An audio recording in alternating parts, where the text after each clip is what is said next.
I don't want any back talk. Okay? We're talking about the UK riots. Okay?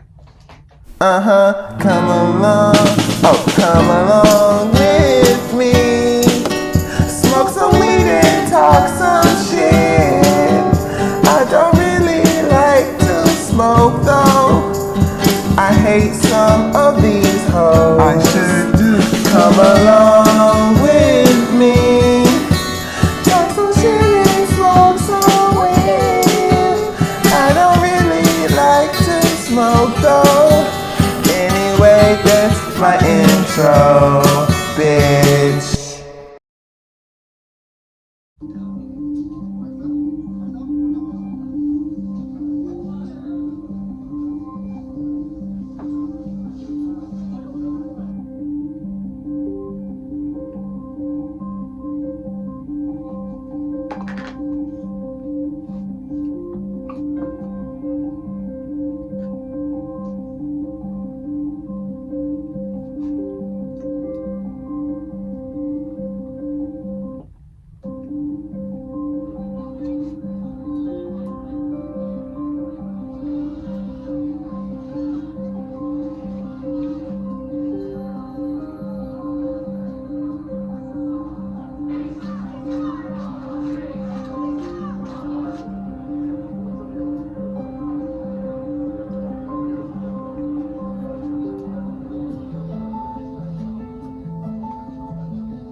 So let me get this right.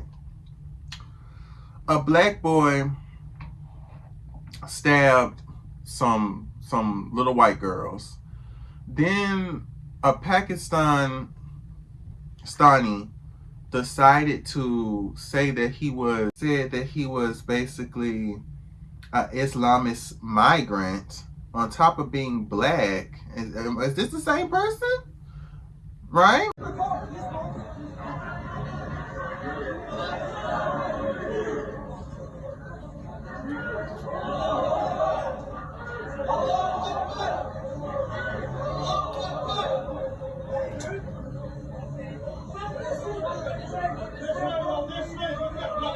What's really happening on the streets of the UK? Why are tensions boiling over into riots? Welcome back to Nowhere Diary. Today, we're diving into the explosive situations unfolding across the nation as immigration tensions ignite. Honestly, ever since what happened in the Capitol and the long history that we have in America with riots and protests, I feel like as an American, we always make it seem like, oh my gosh, we would never do that, right? We will never do that here. Now, we're not that crazy, right?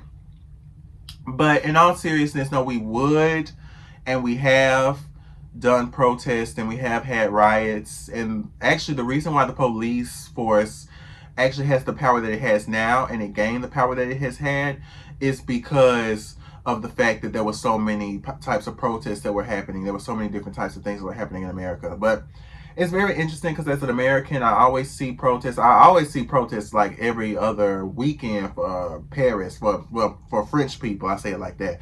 I always see them having protests. Like it's always something going on with the French people. They're always protesting. So seeing protests and kind of being desensitized by it's kind of one of those things where it's like unless you're in the heat of the moment, unless you're one of the people that's protesting, you're not really going to feel.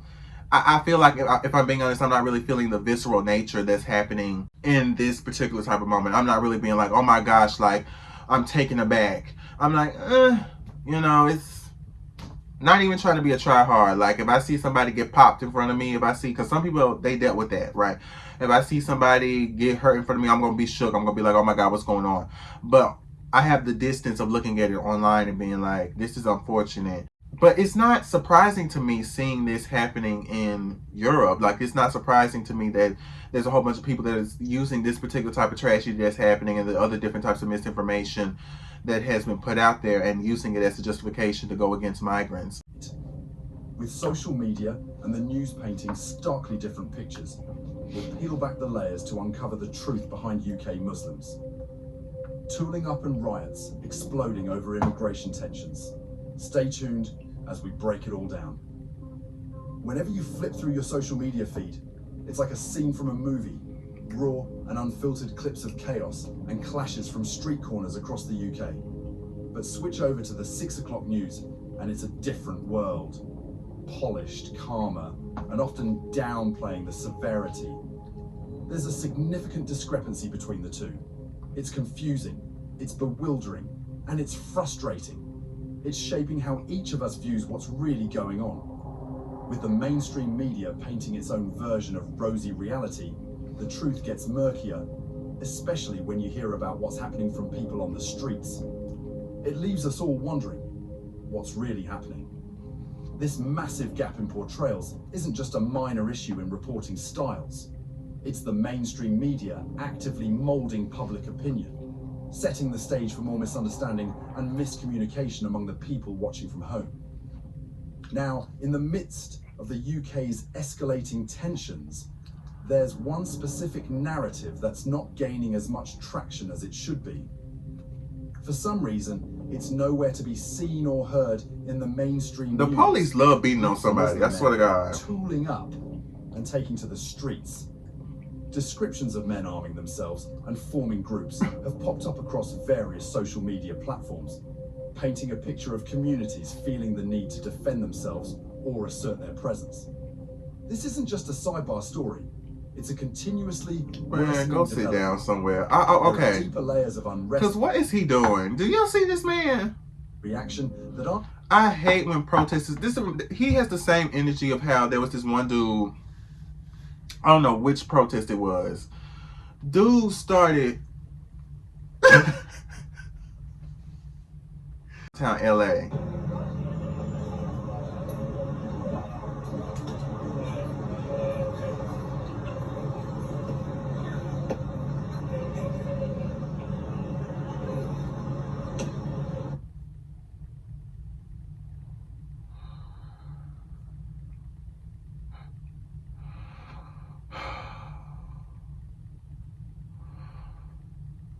We gotta push through, okay? Because this is powerful. This is art.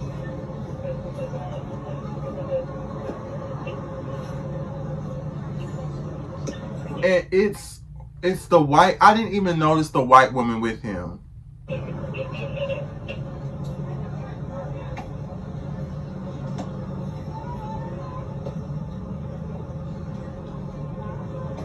What is she doing?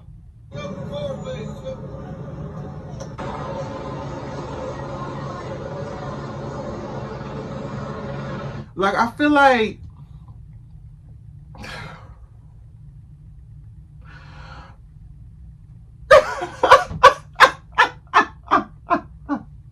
my nigga gonna crumple. My nigga gonna crumple to death.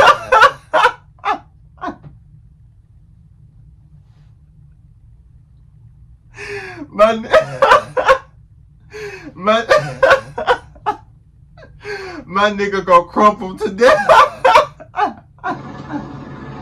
Oh my God. Oh God. And I didn't see. It is crazy because the white lady, she's been there this whole time and I just noticed her. Okay. I'm just saying, it's giving that same energy. I hate when there's always that one dude that goes up in front of the police and like, I'm going. It's like, when it's a group of people, it's like, yeah.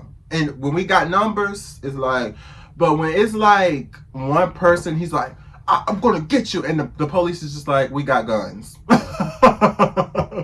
We got tear gas. You're going down, bud.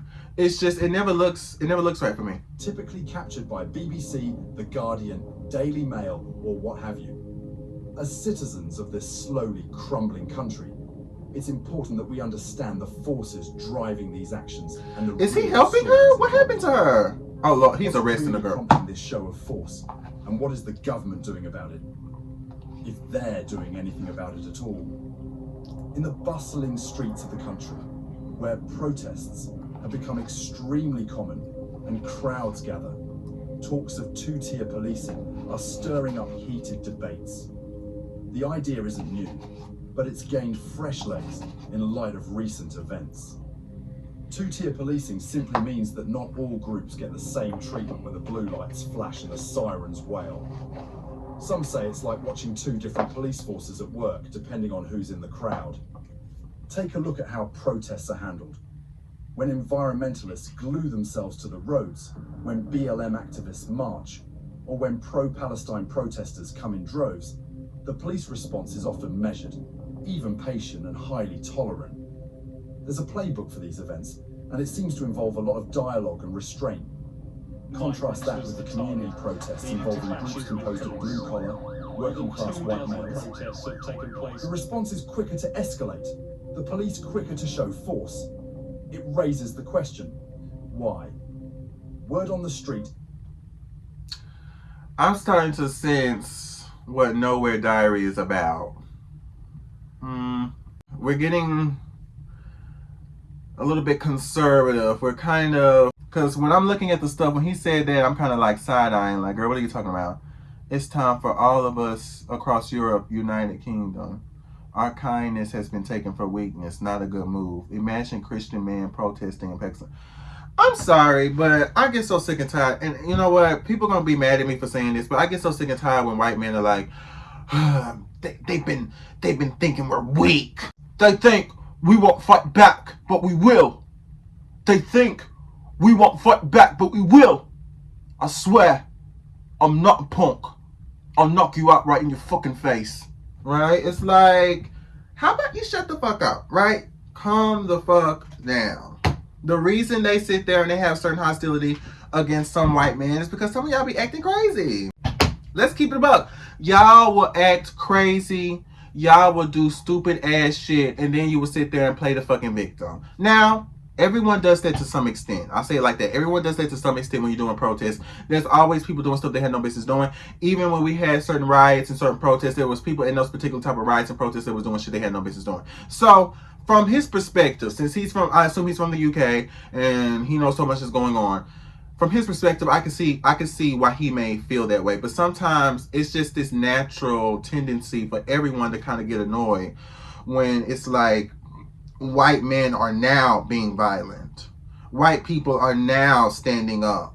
White people are now attacking. It's just, it doesn't work that way. History has proven that you've always had a tendency to be violent. The only reason that this is shocking to anybody is because everybody else who is a person of color has always had some form of violence be put upon them. That's why so many people outside of certain communities, especially some people outside of America, people who were immigrants or they migrated towards, the UK, they carry themselves a certain way when we're talking about the diaspora situation, where they say, we are perceived in a certain way. We handle our shit in a certain way, right? We are hardworking, level-headed. We are not confrontational. We are not violent. We are of sound mind, right? But at the end of the fucking day, even when they put themselves on that in that particular position and they carry themselves that way, there's plenty of people that will always find little things and say, you are violent.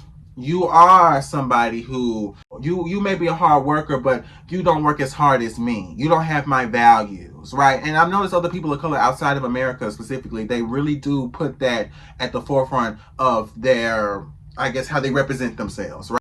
But I always get kind of annoyed when the narrative is, oh my gosh, like, they're being extra hard on white people. They're being extra hard on white males. And it's like, because you guys have always been violent, just like everyone else. If we're going to all lives matter it, we're going to be equal about it, we're going to be honest about it. Yes, plenty of black people, plenty of Asian people, plenty of people of this particular type of descent from this country have also shown signs of violence, have also been in probably certain areas in the hoods, in the ghettos, wherever the hell they are, have been violent, but so has white people. And the only people who have been constantly put under that particular type of pressure, regardless if this would have happened or not, there has always been certain things that have been taking place around the world where people of color have been seen as violent. But that has not been the same way towards white people, especially white men. Now, they have been critiqued. We have talked about toxic masculinity. We have talked about that. And yes, we can sit there and have conversations about misandry and shit like that.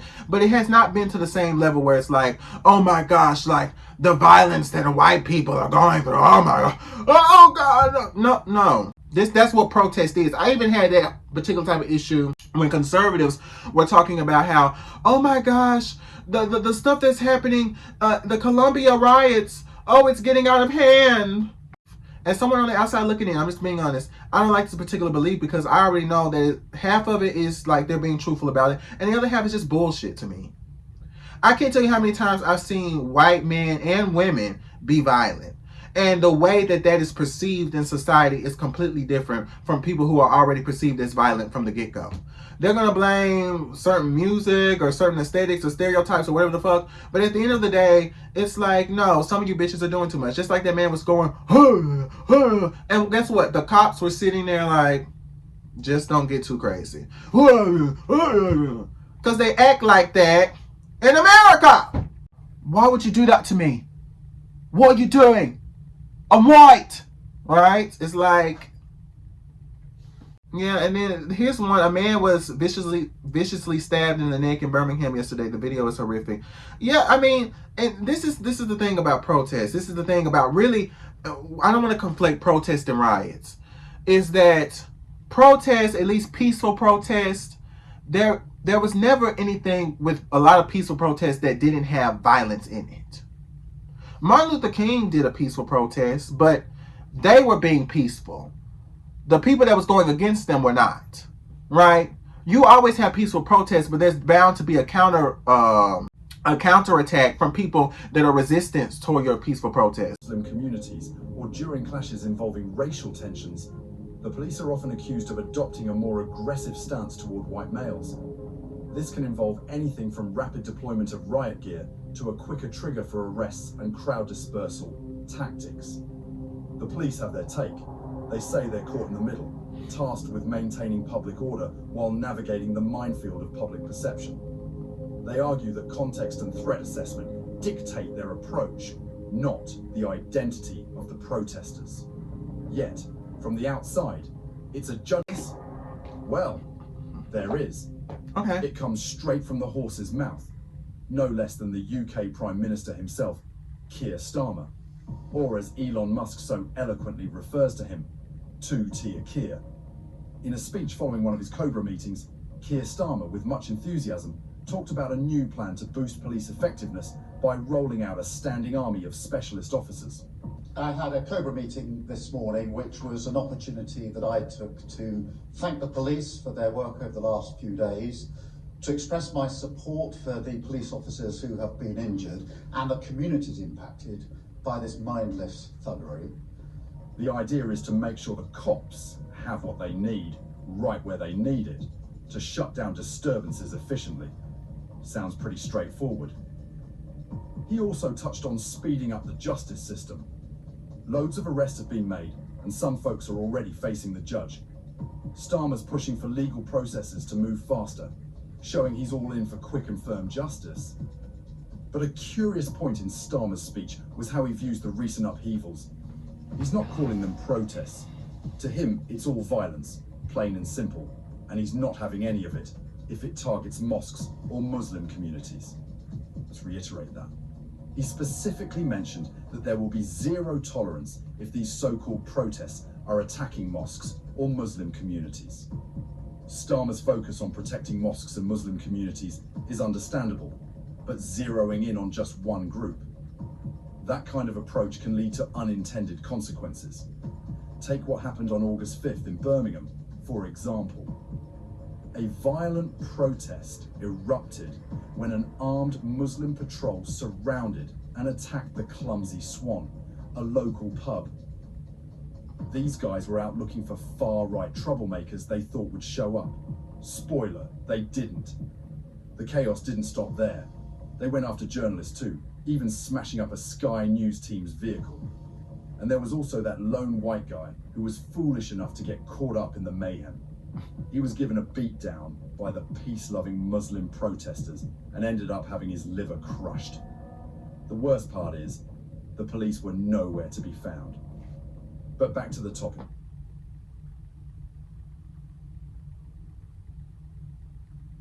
Not just about a policy here or a decision there.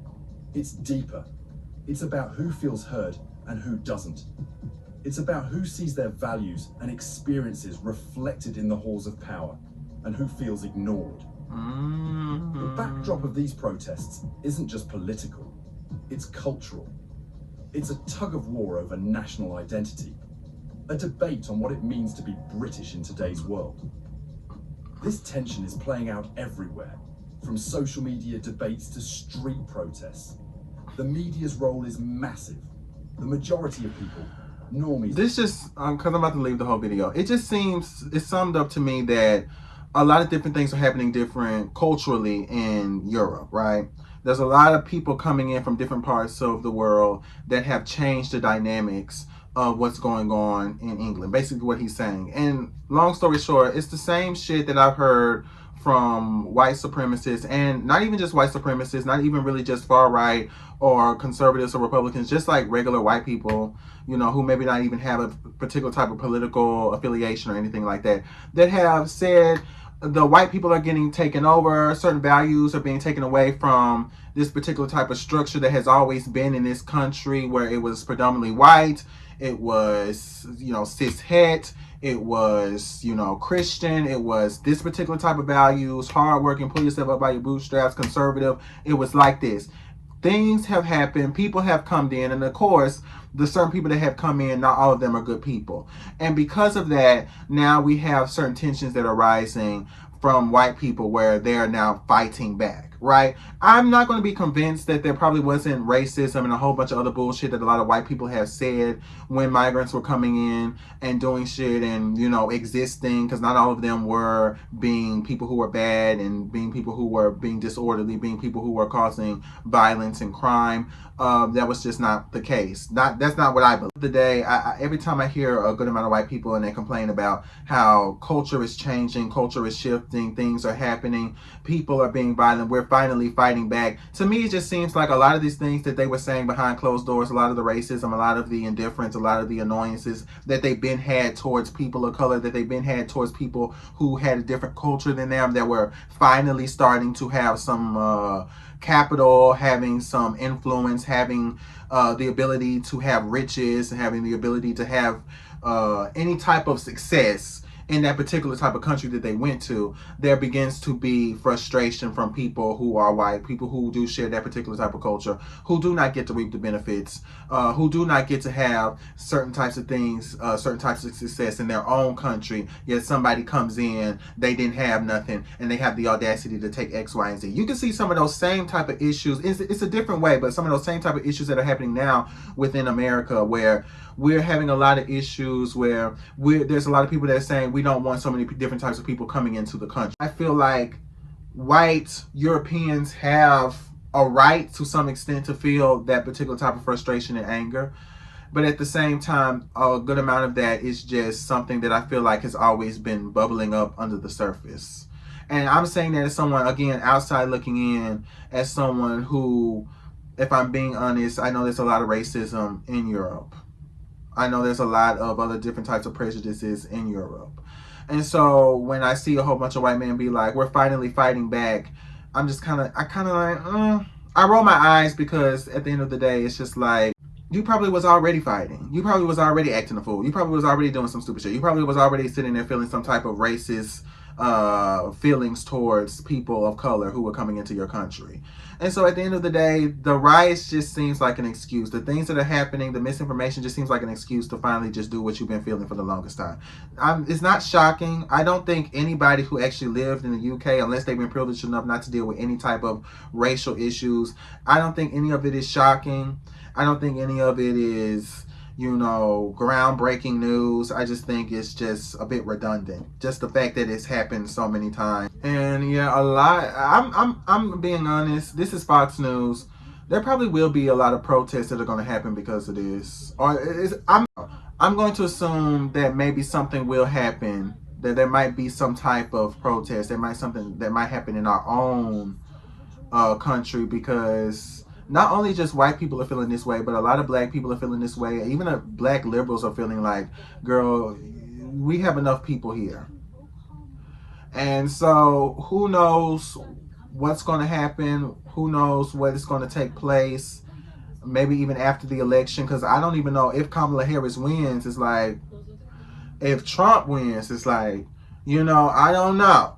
But let's get back to what the UK girl is talking about. What is? They come and shout my name, but I'm not scared. My life is threatened.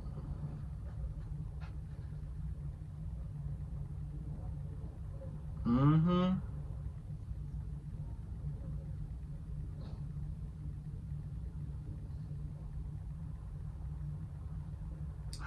Was that a white man doing that?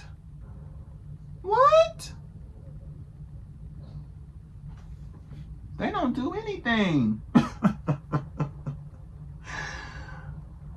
Oh yeah, they destroyed the cafe. Yep, I'm sure they did. I heard that from the window upstairs, and I called police straight away. Then they Yeah. smashed all the windows to the ground. They said, "Come back to Africa, my brother. It's safer here. Invest in Africa. I am Kenyan citizen and would happily invite Muhammad over and host him as he restarts his precious life. He lived there for 22 years, pays his taxes, contribute." They don't care.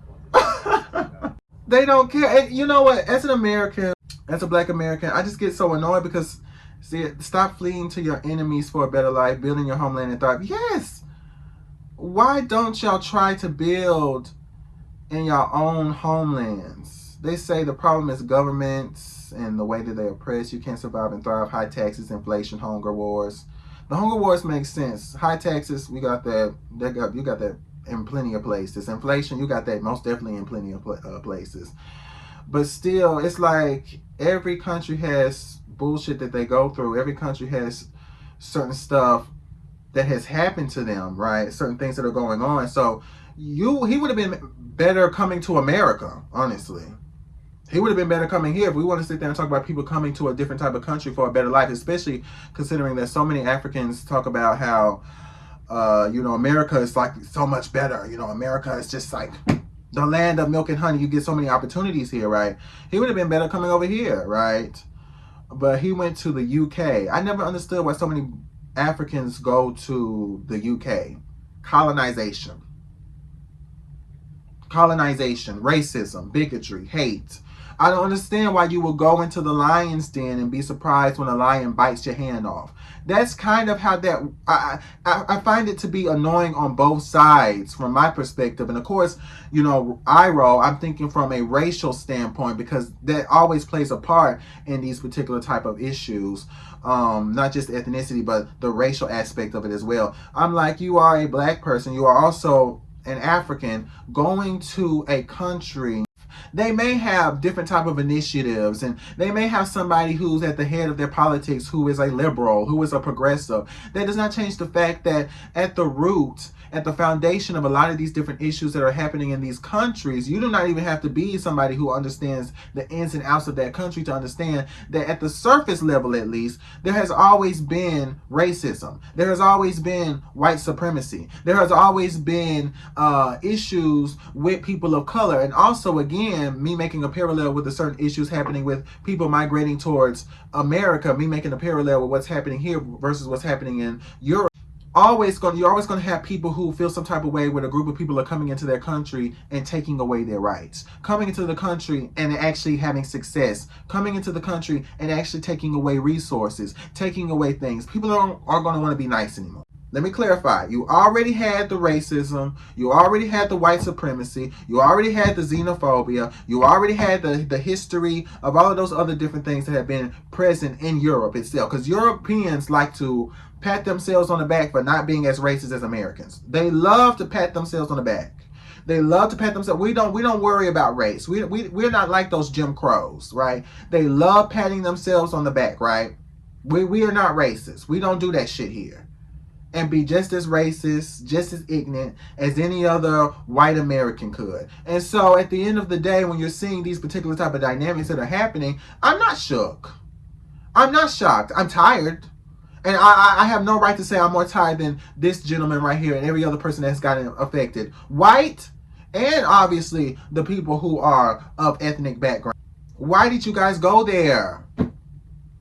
We have a better life. We get better opportunities. Don't go there. I'm with the other comments. Do not go. You shouldn't went there. And a lot of people saying come back and build Africa. And I really want to know. And I might actually go into a deep dive. I might actually sit there and look at different types of videos and try to get more enlightened in the next video about different things that are going on in Africa. Because I really don't. What's going on in Africa that you are going into a place that historically wants to fuck you over?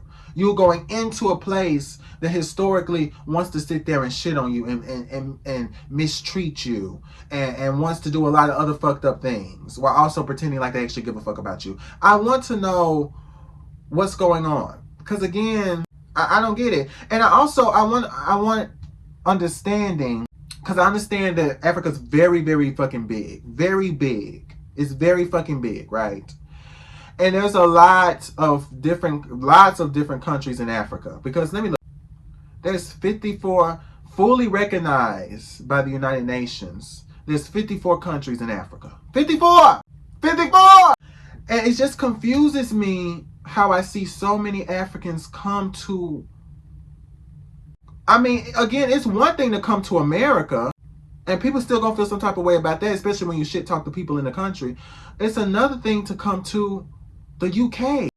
And you can say, well, it's over now. You know, we're cool. I have white colleagues. I have white partners. I have white people in my family. You know, that's cool and all, but there's a certain perspective that needs to be had, where it's like when you go in there, when you go to that country, I'm sure they know this, but I've seen so many black people from the UK, and even other ethnic people from the UK, and I'm just like, they always talk shit about black Americans. They always talk shit about black people in America, right? And I understand, like, some of them are young, some of them don't understand, and we try to understand each other's dynamics, right? We need to try to understand each other's dynamics. But I always have a hard time trying to understand, why did you go there? Why? Those bitches, and I know a lot of Africans, they understand that those motherfuckers don't. To each their own. To each their own. People saying this is so unacceptable. This is an excuse. Europe is dying. I'm so sick and tired of that bullshit. Europe is dying. Europe is dying. Europe is dying. They were sitting there talking about migrants coming in and ruining Europe a long time ago. I remember seeing it on fucking Twitter where they were sitting there talking about how they're coming in and they're destroying the country. The culture in Europe is tanking. Different things is happening. So much stuff is changing because these people, these Africans, they're coming in. These people are coming in, ruining the culture. Nothing about this is shocking to me. Why are people saying Europe is dying? Tree at the police, then attacks a car, then smashes a window with a car, and to complete his day, does some looting of what looks like soap dispensers in a cosmetics store in Lush. He was jailed for 4 years and 8 months, the longest sentence handed out yet. The riots have been quelled, and tough, rapid justice has played its part. But can the system handle all these additional prisoners? In July, we had about... Wow, from the evidence that I've seen, it looks like some of the white males were doing shit they had no business doing. Whoa. How fucking shocking. A few new spaces after that, but we've also sent around 500 people. Rioters get arrested. Dudes stab 3 girls and y'all look away. As spelled out in the sentencing of James Gettings and Philip Holborn for racist and religious abuse in Leeds. Given the context in which this incident occurred and the nature... Wait. Y'all still wear the wigs? That's like a thing y'all still do?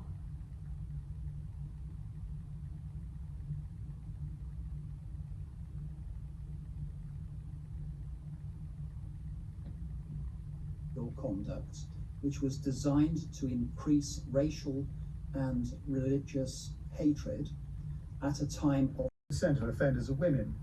70% are men in their 20s to 40s. The youngest involved were aged 12. The oldest is 69-year-old William Nelson Morgan, who got 2 years and 8 months for his role in the Southport riots. The most common offence is violent disorder, although 9% of sentences related to online communications.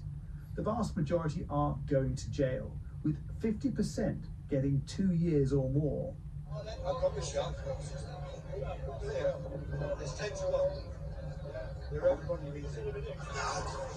Roger Hayward told police his mob could overrun them, and he was later arrested after causing havoc in Blackpool.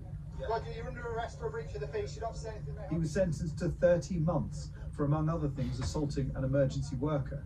England's prisons are nearly full, but it seems they will make space for people like Hayward. Jason.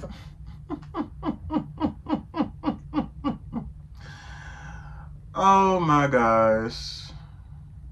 5 years for being a patriot. Yeah, I have to also agree. What has happened to the dude who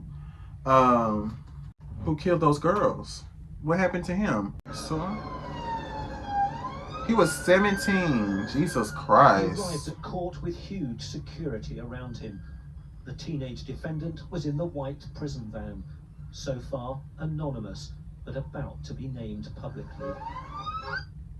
Wales and of Rwandan heritage. He faces 14 charges, including possession of a kitchen knife with a curved blade. The most serious, the murders of B.B. King, Elsie Dot Stankham and Elise Aguirre. The attempted murders of 8 other young children stabbed during a holiday dance and yoga class in Southport on Monday, and the attempted murder of yoga teacher Leanne Lucas and next-door businessman John Hayes. Rudakabana made 2 brief court appearances, first before a magistrate and then What type of crazy ass shit? Wait, hold on. Cause I'm imagining this because the thing about it is a gun is already kind of traumatic, but a gun is quick. Like, it'll hurt, I assume, right? It's quick though, pop, right? And you get popped.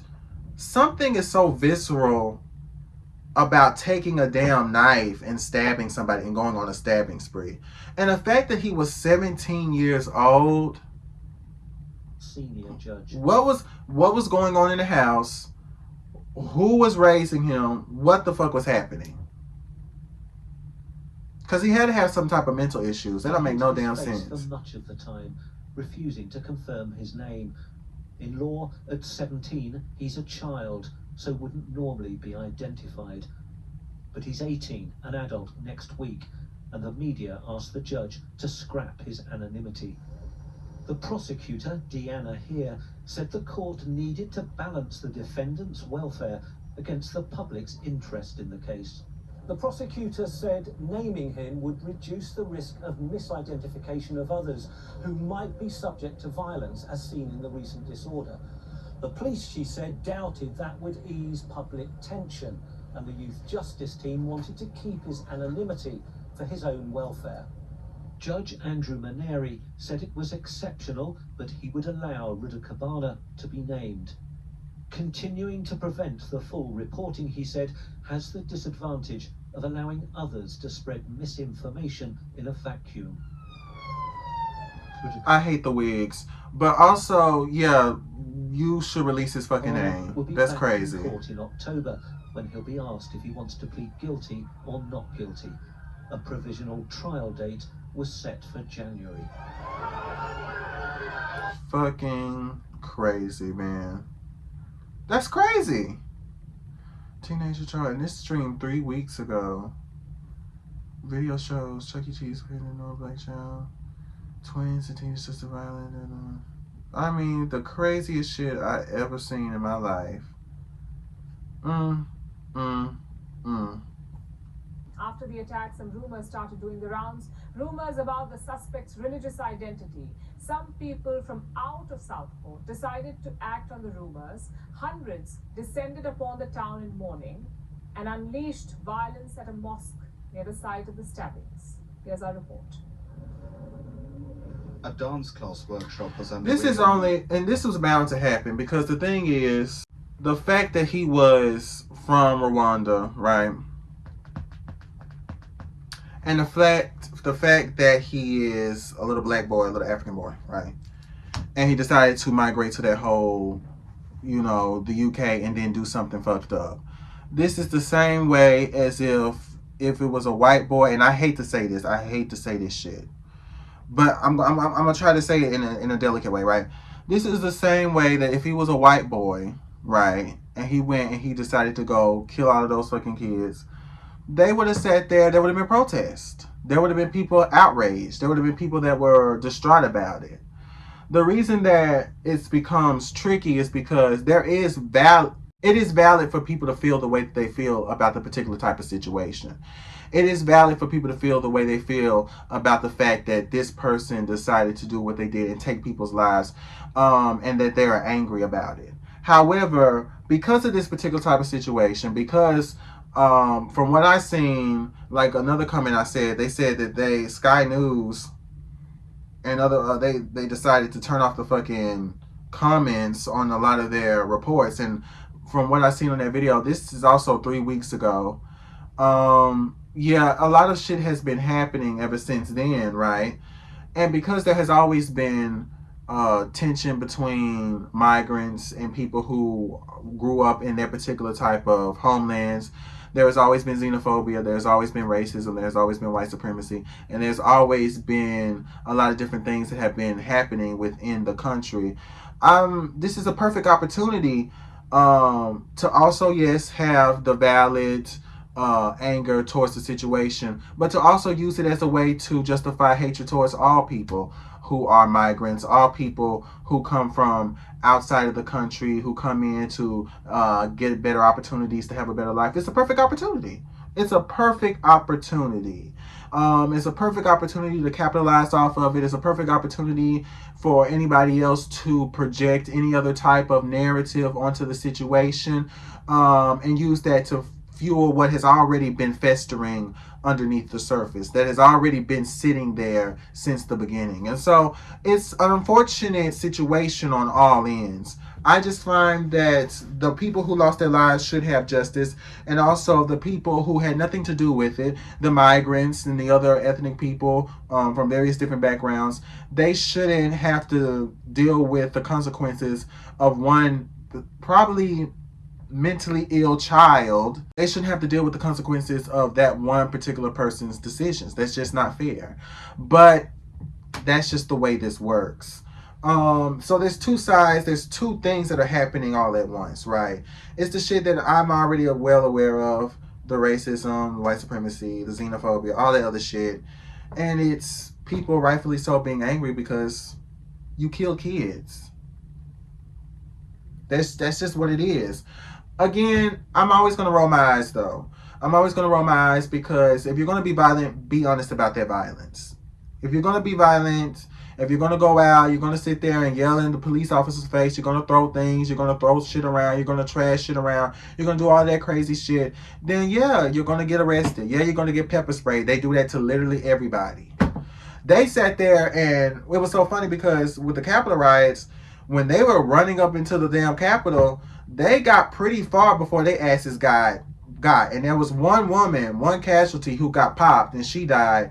But everybody else, they had their own little thing going on, right?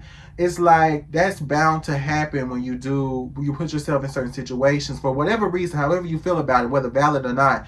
That's bound to happen. And so I don't like the angle where it's like, oh, they're mistreating only white people. Oh, they're mistreating only white men. That's not the case. That's not what. Let's be honest about that. That's not that. Plenty of people will get got on numerous sides, right? And I think that what's happening is they're trying their best to lessen what they already know was going to happen in the first place. Because I'm pretty sure they're not stupid. I would hope to think that they understood that the way it works with the media, with social media, with technology, the way things get out, the way misinformation happens, the way people the way outrage happens, the way people are fueled to have riots, and everybody is angry about a particular type of thing, a particular type of tragedy that happened. Yeah, there were bound to be anger. There was bound to be people that were going around and fighting, going around and burning shit down, going around and doing anything they could to anybody who they feel is representative of that particular type of person. So if you are a migrant, you are somebody who is ethnic, you are somebody with black skin on top of that, and you're going around and you are in people's businesses, you are in people's areas, you are successful, and you're trying to just keep the peace, they don't give a fuck. That's not how this works. There's no keeping the fucking peace. That person is a little black boy, a little African boy. You're African, you're black, you came to the country, you get to sit there and live happily ever after while people like you are ruining the fucking country. Your shit gets burned down, you get got, you get popped. That's just what the fuck it is. I don't agree with it. I think it's fucked, but this is the world we live in. May those babies rest in peace.